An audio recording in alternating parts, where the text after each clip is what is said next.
Welcome to the halfway point in our series 31 in 31, a month of daily conversations with Proverbs 31 women. What a blessing-packed 2 weeks it has been thus far, with even more daily inspiring stories to go. Today's guest, Cindy Taylor, embodies strength, grace, and unwavering faith. Cindy is a 2-time breast cancer survivor and also a cherished elementary school teacher in a small rural community. She has inspired generations of students through her kindness, integrity, and quiet example of faith in action. In addition to her teaching, Cindy serves as the advisor for her school's leadership class, a select group of 4th and 5th graders chosen for their character and service. Through this program, she helps young students discover what it means to be leaders who serve others and lead with the heart of servanthood. In this episode, Cindy shares her journey of facing cancer not once, but twice, and how her faith became her anchor in every storm. Also, how she continues to impact her students' lives with the love and wisdom that Proverbs 31 celebrates. Join me now for a wonderful discussion with Cindy Taylor. Cindy, I am so happy to be in your beautiful home this afternoon for us to have an opportunity to talk about Cindy Taylor and to tell a little bit about a couple of things, your career and a very special part of your story that's very appropriate for the month of October. And we'll get into that in just a moment. But let's start by tell us who Cindy Taylor is and tell us about the amazing career that you have had. Well, I've been blessed to teach. I have taught in several different places. I started my career in Georgia. That's originally where I'm from. Taught in Georgia. My husband and I met and married there. We moved to Tennessee. I taught there. Moved out to Texas. I taught there. Moved back to Tennessee. Moved up to Wisconsin. Oh, wow. And then back to Tennessee again. So I've taught in several different places. And across those years, I've taught 3rd, 4th, 5th, and 6th grades. So elementary. Yes, Yeah. All of it has been elementary. And 6th grade, which here is considered middle school. Right. Yeah.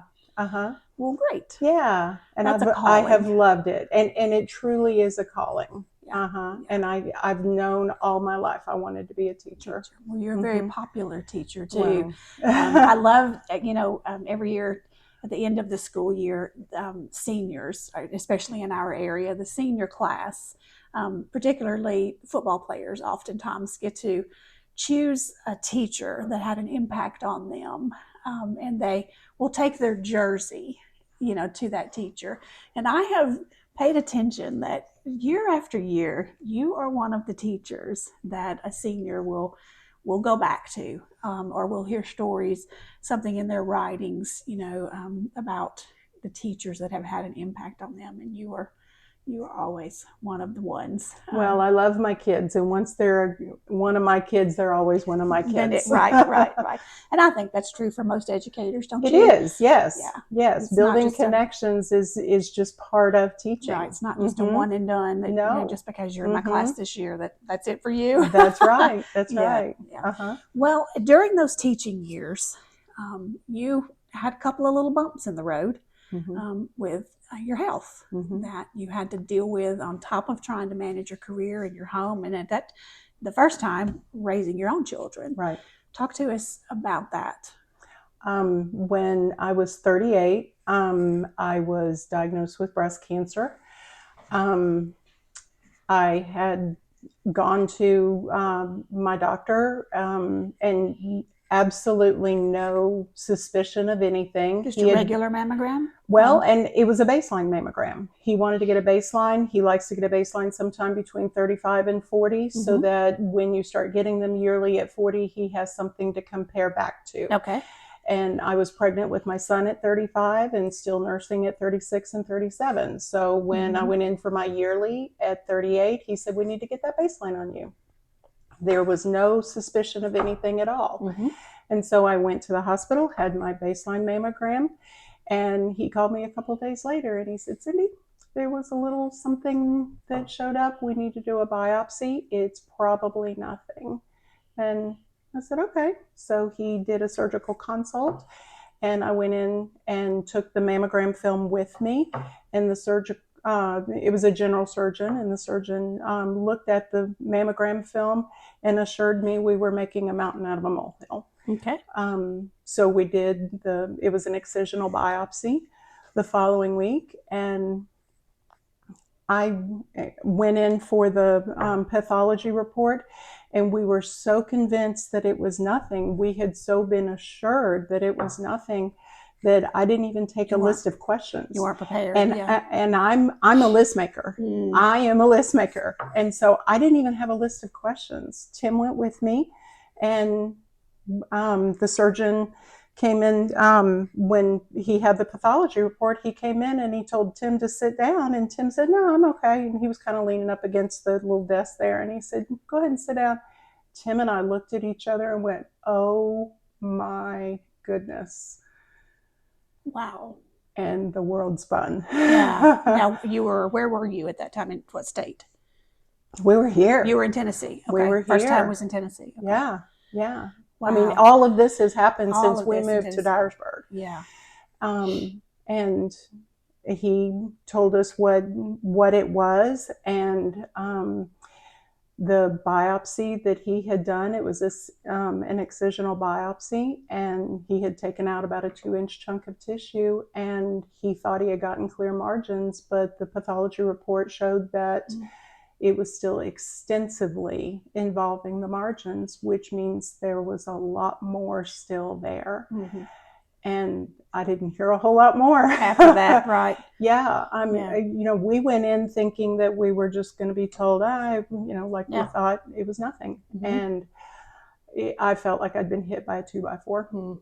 With a baby. Yeah. The baby at home. Yeah. So. I had a 2-year-old, a 7-year-old, and a 10-year-old. And we had not told anybody that we were having this done, because our 7-year-old and our 10-year-old are pretty intuitive. They were pretty intuitive at the time. And if somebody had just hugged us and said, thinking of you, praying for you, radar would have gone off. Right. So we had kept it to ourselves, and we had not told anyone. Not even your parents. We had told our parents. Yeah, okay. But they live out of state. Right. My parents live out of state. His mom is in Somerville. And so we had, other than our parents. Right. But locally, yeah. We had not told anyone. Mm-hmm. And so when we got this news, and there was an urgency to making decisions, the doctor drew on the back of a prescription pad what it looked like, and gave me some options, and told us we needed to go ahead and make some decisions, and there was some urgency to it. I just had a flight mode. I had to get out of there. Yeah. I felt like I was going to throw up. Yeah. And so we left there, and we went home. And the first thing we had to do was sit down with our children, because we hadn't told them. We hadn't told them anything. So we had to sit down and talk to them. That was a hard one. That was hard. Yeah. We knew that we had some work to do. We wanted to get with a breast care specialist at that point and get a second opinion. And we had to find one. And like I said, there was some urgency to everything. Right. And so we went ahead and following the next day, we called our parents and let them know. We talked to our children, and the next day we hit the ground running. And we put some feelers out for a breast care specialist, and 3 people in one day told me about the same doctor in Memphis. Yeah. And that's God. Oh yeah. That was God. Absolutely. That was God working through those people to bring us some direction, some focus that we desperately needed at the time. Yeah. Desperately needed. So we called this doctor, and the doctor was able to get us in the next week. Which is unheard of. Which is unheard of. Unheard of. Yes, she was willing to meet with us the next week. If we could get the mammogram films sent to her. So we did that. Well, we got them to, we got the mammogram films for ourselves, and then we took them. And we went to Memphis, and we sat in her office for 4 hours waiting to see her. And she was just working us in because she had a full patient load. And she spent her lunch hour with us. Another God thing. Yes, it was. Yes, it was. And she gave us, she looked at it. She looked at what was on the mammogram films. She also looked at why the doctor felt like he had gotten it all. And she gave us some reassurance. She gave us some hope. She gave us a plan. She gave us some guidance. She gave us some options that were more than just a drawing on the back of a prescription plan.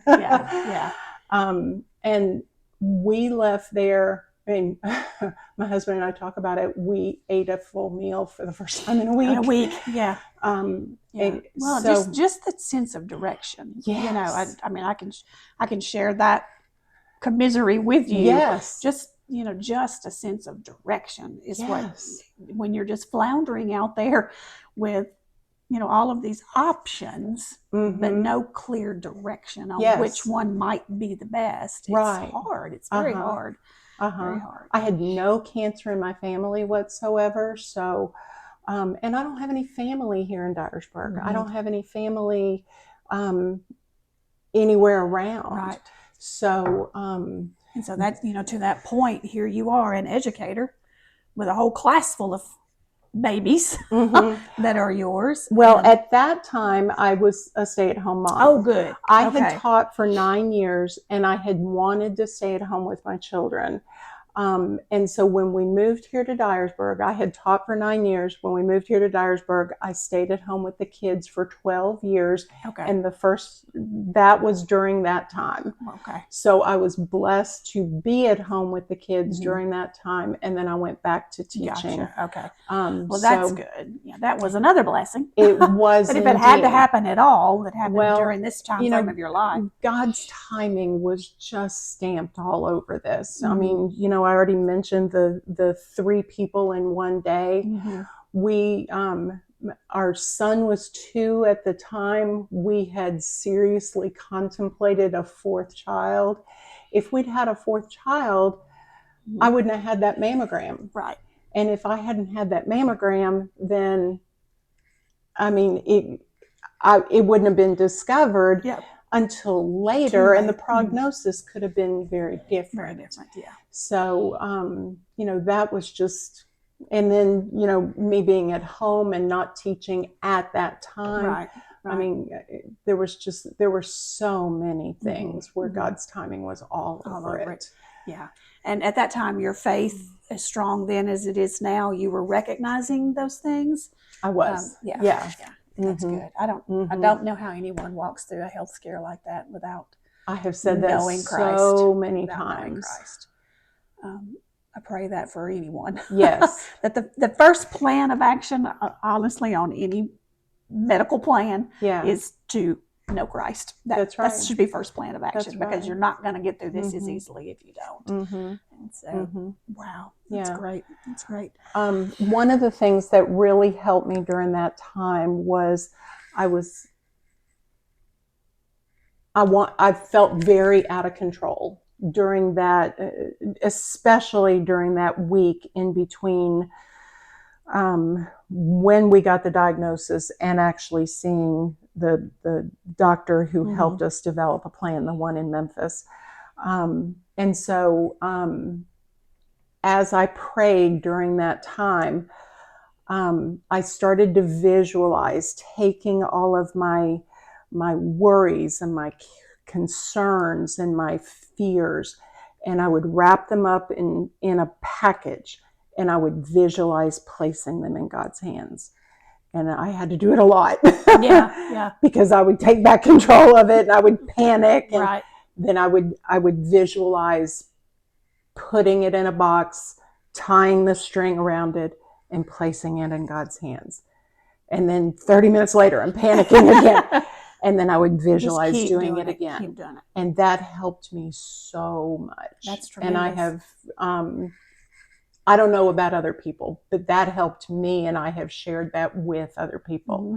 I shared that just yesterday with a friend. That's great advice. That's wonderful advice. And the visual. Just the visualization helped me. We've talked about in a couple of other episodes about prayer, and when you can't find the words, and you can't, and you feel like he's distant and you're distant from him, and pulling up a chair. And I do this. I do this often. I go to my dining room table, and or sometimes it's the living room, you know, and I literally visualize that he's sitting in the chair beside me, and I talk to the chair. Now, if someone walked in my home when I'm in the middle of that, and I talk out loud to the chair as if, just as you're sitting in that chair, as if it's a person there that I can have a conversation with. And within minutes, I'm recentered, I, have some focus. That anxiety that existed before that conversation with that empty chair. But because the truth of the matter is, he's sitting in the chair. Absolutely. He's sitting right there all the time. You just have to be willing to recognize that. And sometimes it takes a visual aid of some kind mentally to help you do that. I guess I'm a visual person because every time I would do that and visually place it in his hands, I would get this calm that would come over me. And then you take it back from him, and there goes the chaos. But you were in tune enough with your faith and with the Holy Spirit to know to put it back in his hands. Put it back in his hands. Well, I knew that I could not handle this myself. I am not capable of doing anything about this myself. I can't handle this, but he can. Right. So fast forward. I give it to you. You give it to him. So fast forward through that diagnosis. And then all of the plan played out, whatever that was, to the ultimate was remission. After how many years did it take you to get there? Well, I went through, I had the second surgery with the doctor in Memphis, and then I did 36 radiation treatments. And my goodness, I don't have any family here, but my friends and this community just wrapped me in love. I had friends who would show up at the Cancer Care Center every single day because I had a 2-year-old. Now, my 2 daughters were in school, but my 2-year-old could not go into the radiation treatment with me. And I had daily radiation treatments for 6 weeks. And I had somebody, and they coordinated it among themselves. I had one friend, Lynn, who coordinated the whole thing, and I never knew who was going to be there, but somebody was there every single day to take care of my son so that I could take the treatment. This community just wrapped me up. And I am that was just such a gift. Such a gift. And that's God's gift to me. Right. And what about your husband? My husband was amazing. But the care for him. And that's the one thing that if I could impress upon anyone, who's walking through that journey is don't forget to recognize that cancer is not a me disease. It's not just happening to you. That's right. It's a we disease. And your caregiver, whomever that is, whether it's a spouse, a sibling, a parent, a grandparent, an aunt, an uncle, a friend from church, whomever your primary caregiver is outside of the doctor's office, needs support as well. Yes, they do. Especially the men. That's right. Because they're trying to hold it all together at home, as well. And then they're bearing, oftentimes privately, their own fear and their own pain for their wife. That's right. And I had that situation 10 years ago, my mother had a glioblastoma. She went from being perfectly healthy and then couldn't figure out how to get out of the car. Yeah. And I took a leave of absence from work, mm-hmm.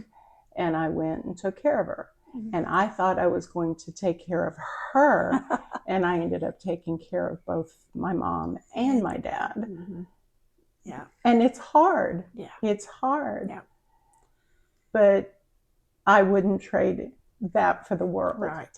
And what an honor. Oh, absolutely. To be able to care for my family. Grateful that God, that way. Very grateful that God gave you the ability to be able to do that. And go and do that. I remember watching you walk through that stage in your life, and how you carried it with such perseverance, with dignity, and you were always so good about telling the good things that were happening, updating those of us, back home that were praying. And because I think that's important, not because anybody needs to know anything, but it's important when you have prayer warriors, I think. Absolutely. That they know what to pray for. And that they're not just throwing up some just generic prayers for you. Oh, remember Cindy today. Well, if Cindy needs help getting her mom to the doctor today and someone to sit with her dad today, then that's the specific prayer. Well, and I was in Atlanta, so I was gone. I was gone for 6 months. Yeah. And so those people that were here, that were praying for me, helped maintain a connection to my life here. Right. And that was invaluable to me. Yes. Because I was there, and that's where I grew up, but it's different when you're an adult. It's different. You're away from your own home, yes. your husband, your children. Yes. So that helped maintain a connection for me. Mm-hmm. And I just so appreciated it. Yeah. Well, good. And those are all Proverbs 31 characteristics and virtues too, the perseverance and the resilience and the dignity too. So fast forward again, we're flipping forward again. You made it through that first journey and survived, and have been a wonderful advocate for others on breast cancer awareness, and participated in many fundraisers. You've been very active in raising funds for research and the advancement of care. That's how you and I met. That's how we met. That's exactly how we met. Years ago. That's right. And that was actually a winning year too, wasn't it? That was good. We did some good stuff that year. Yeah, we did. And so fast forward to not very long ago. Almost 4 years ago. Yeah, almost 4 years ago. Yeah. That went for my yearly mammogram. Not on the radar again. Nope. Not on the radar again. Nope. Always probably in the back of your mind. Yeah. A little more anxious about a mammogram going forward. But, when you've been a cancer patient, you space them out. At first it's every 3 months, and then every 6 months, and then yearly. But there's always that little nag. Mm-hmm. But I had gotten to where I was pretty comfortable going, because it'd been 19 years. Yeah, almost 20. Yeah. Okay. Yeah. And so I was really comfortable going, knowing that was in the rear view mirror. Right. And I went, and by then I had switched my care to Vanderbilt. And I went to Vanderbilt that day, had my mammogram, and they do the mammogram, and then you see the practitioner, and they have the radiologist right there. So you find out right away. Right. So I had the mammogram, saw the practitioner, and when I had the mammogram, they had me do a second mammogram, and I'd never had that before. Yeah. Rechecking. Yeah.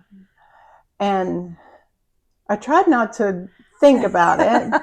So I sat in the office with waiting on the practitioner. The practitioner came in, and she had another person come in with her, and I was like, oh man.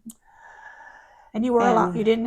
You weren't expecting there to be anything, so Tim wasn't with you. No. Yeah. Mm-mm. That's hard. Yeah. And she said, well, there was a spot that we would just like to check.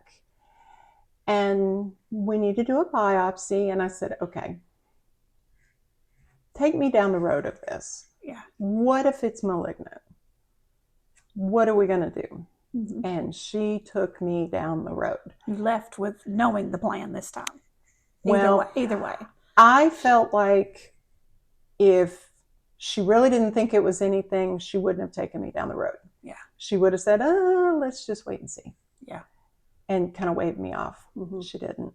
Mm-hmm. And so I left there pretty well thinking I had another malignancy. Yeah. And, 19 years later, there's been a lot of changes in the medical field.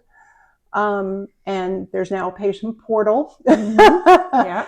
And so I saw the results of the mammogram before she even called me. Yeah. And I was like tapping into it. Refresh. I do the same thing with my scans. So I was not unprepared. Yeah. Right. And I was also thinking ahead. The last time this happened, I just went, spiraled for about a week.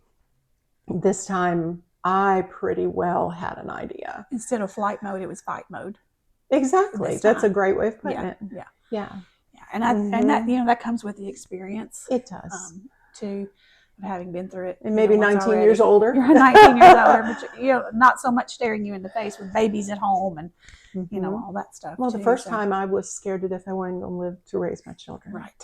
I had a 10-year-old, a 7-year-old, and a 2-year-old, and that was so scary. Well, and you've touched on just the key point is that 19 years prior to the second diagnosis, the drugs weren't there that are there now. The treatment plans weren't there that are there now. There's so many more options now that make it sometimes less invasive to walk through that journey. And so much more is known about breast cancer now than was at that time of your first one too. So that was a blessing. But this second round, you were back to teaching. Yes. So you had a classroom of babies. I did. That we're going to have to walk through this journey with you. So walk us through that a little bit. Okay. And trying to be a working person, grown children now at this point, or college age, and building their own lives. So you didn't have a grandbaby just yet. No. Second time. Got them now, but I do. I don't know if we should tell about the new one yet or not. So at that time, that was, and it ended up being kind of a process then. It was November, and then my surgery was not until December, and there were CAT scans and MRIs involved, and that kind of thing. And each time it had to be scheduled. So it took a little bit longer. My surgery was 2 weeks, maybe a week maybe before school got out for Christmas. And so I had some time there. And then I took several weeks in January to recover. I'd already had radiation, couldn't do that again. It was HER2 positive, which meant that I had to do infusions every 3 weeks for a year. I had a reaction to the first one, which now meant that they had to do a cocktail for me to ward off an allergic reaction. And it also meant that I couldn't drive. Oh, no. And so again, the community just came and helped me. And it was a bigger deal this time because now my treatments are at Vanderbilt. So it's a commitment of an entire day to drive me to Vanderbilt, be with me there because it's blood work and seeing the doctor and the infusion. And by now, every 3 months, I'm having bone scans, and I had to have electrocardiograms. And So there's a series of appointments, and then Mhm. driving me back home. And a lot Mhm. of times I would fall asleep on the way back home. And I just am so blessed and thankful for the gifts of friends who Yeah. would set aside whatever they had going on to You know help me. why? It's because you would do that for them. You are just that person. You would do that for them. Well, they were just an absolute blessing, a God-given blessing. Mhm. And they were absolutely the hands and feet of Christ Yeah. during that time. Yeah. So during that time, it's round 2. It had been 19 years, Mhm. yes. And let's talk about that box. You had given that box to God. Was there ever a time during round 2? Was there ever a time where you just got a little frustrated and maybe questioned God about why are we walking through this again? And what are you trying to tell me about this? I never questioned why. As I said, I was more prepared during that time for the second diagnosis, Uh-huh. but I was also more assured of God's presence with me throughout. I knew from my first experience 19 years earlier that He had been with me. Fast forward 19 years later, and I knew without a doubt He was with me. Mm-hmm. You'd already done it once. That's right. Why think He wasn't going to do it this time? That's right. Yeah. And, I've said several times, I would never wish cancer on anyone. Oh, no. Heavens no. But I would be hard pressed to give back the blessings that I received through each of the 2 experiences. Mm-hmm. There were so many ways that we were blessed during that time. And I say we, I mean we as a family were blessed during those times.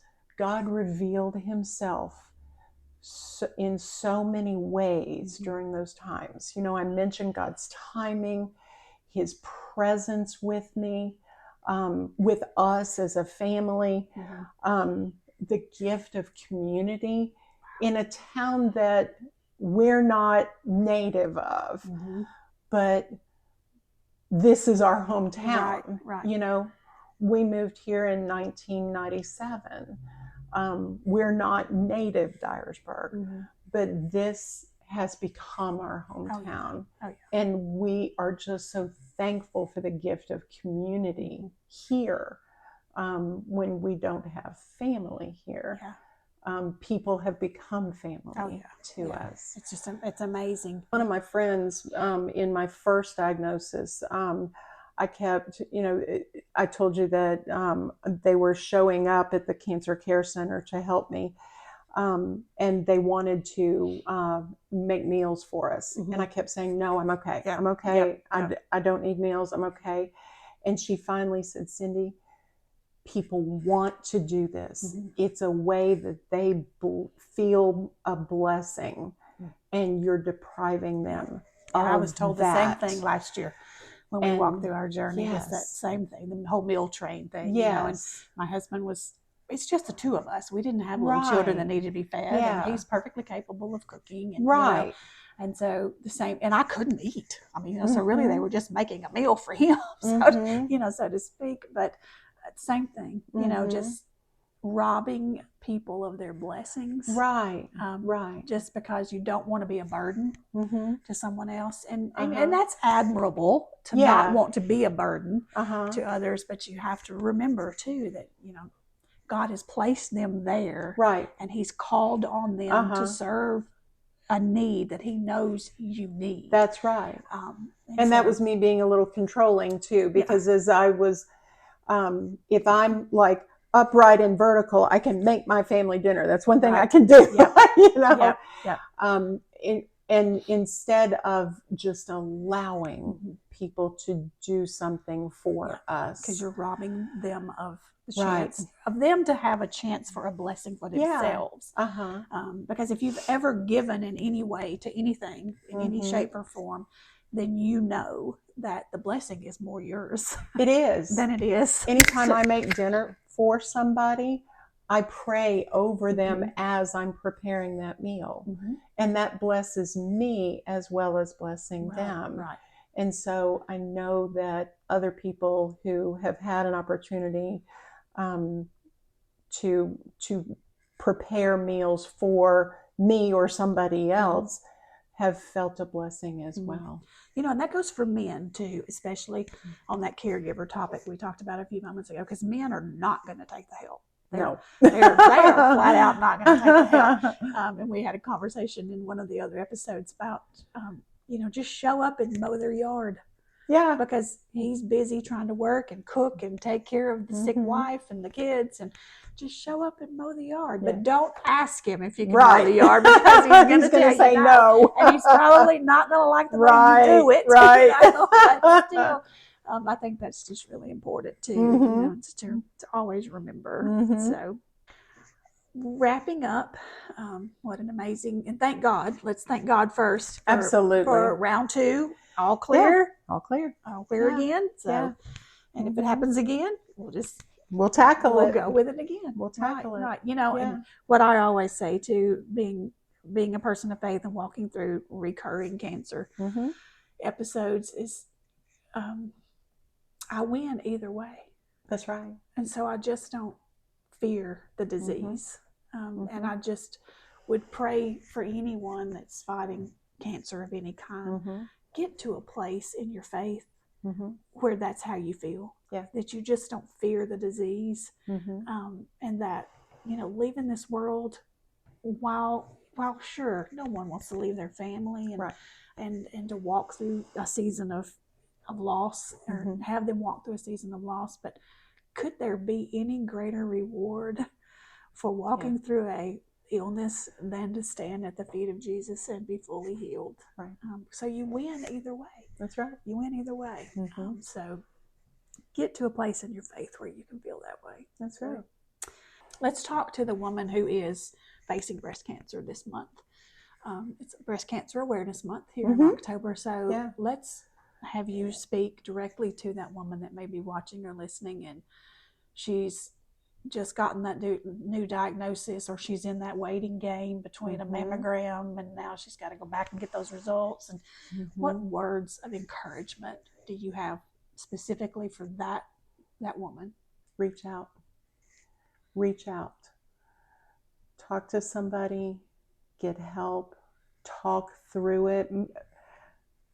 A lot of women are talkers, and they talk through things to help them.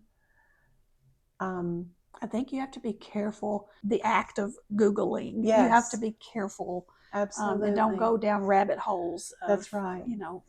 useless information that you don't need to be borrowing worry from as well. And and what I found too, a word of caution to anyone walking through it too, when you're digging for your own answers, because we all dig for our own answers when we first get that diagnosis, is to be careful about those patient forums where you think you're gonna, where you're just logging on to read what other people are saying about their journey. What I found, and I had to just stop getting on those, looking for answers or trying to learn about my disease, is because I found that those were places oftentimes that weren't really safe places. They were places where people just emotionally dumped. And they were negative. Yeah. And there wasn't a lot of, well, this really helped me. Talk to your doctor maybe about this option if you meet these characteristics or your disease meets this criteria or whatever. It was more just a doctor bashing or, oh, that drug made me so sick and blah, blah, blah, blah. And that's not what you need. And be careful of negativity. Right. Positive mindset is powerful. 99% of the healing, I firmly believe, absolutely, is your mindset. It is your fight mode, and not letting the depressions and the anxieties and the negativity creep in. That's right. So that's another word of encouragement I personally would like to impart on anyone walking through that journey, is stay away from the negativity. Now, don't be in denial. Right. Don't be in just denial of what you're walking through, but don't get mired down in it either. That's right. There are very few cancers, thank God, nowadays that aren't beatable. That's right. They might not be curable, but the rounds are beatable. That's right. And so, and there's been so much medical advancement just in between my two diagnoses in the 19 years. So many advancements. And there's constantly things that are being done. And because this is October and Breast Cancer Awareness Month, there are a lot of people who are afraid to even go get that mammogram because of the what ifs. Both of mine were found at early enough stages that my prognosis was good in both of them. So the earlier that you are diagnosed, if in fact you are, the better it is. So the mammograms. Go get the mammogram. Get the mammograms. Go get the mammogram. Right. Yeah. And men are not off the hook. Right. Men are not off the hook. Men have women in their lives. Mothers, wives, sisters, girlfriends, daughters. Men are not off the hook. Right. Encourage your woman to go get a mammogram. Yeah. And then men do self-breast exams themselves because although it's much less likely that a man will get it, it is not. It's happened. Yes. It's happened. It's possible. possible. Does happen. So especially with a family history of it. Right. That man absolutely needs to take further testing. So yes, if there's anything we can impart and we can leave the listeners with today about a cancer journey, especially a breast cancer journey, I would say is detection.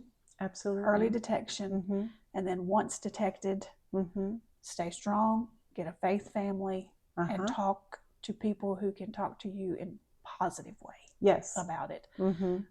Reality, not negativity. Wouldn't That's you think? right. Anything Absolutely. Anything else? Just stay strong. Just be a fighter. That's right. Be a fighter. And a positive mindset. We close every episode at Authentically You, and especially during this 31 in 31 series, with asking our guests to share a scripture or two or more that have personal meaning to you. Do you have a scripture that you'd like to leave us with? Philippians 4:13 has been my claimed scripture. Yes. It always has been. I can do all things through Christ who strengthens me. Right. That's right. It has carried me through so many things. Right. And the key is through Christ. Through Christ. I can do all things, but it's through Christ. Not by myself. And not him doing it for me. It's through Christ. I can do the things. Yes. But not going around him. Nope. Straight through him. That's right. Beautiful. Thank you so much. Thanks so much for sharing your story. And it's such a blessing to have you as a friend. And thank God for your life and for yours. The journey. And I'm so thankful for our friendship. And that we met in this way so many years ago. We're going to do another special next year on National Friendship Day. Yay! Maybe we'll have you be a part of that. That's going to be another fun series, National Friendship Day, where we're just going to get groups of women together that are friends, and they're just going to sit around and talk about friendship. How wonderful. So thanks again. Thank you for having me. Thanks for joining in today for this episode of the 31 in 31 series, a month of conversations with Proverbs 31 women here at the Authentically You Network podcast. We look forward to yet another great episode tomorrow and hope that you will join us to be inspired, encouraged, and have your faith strengthened. Have a great day and be blessed.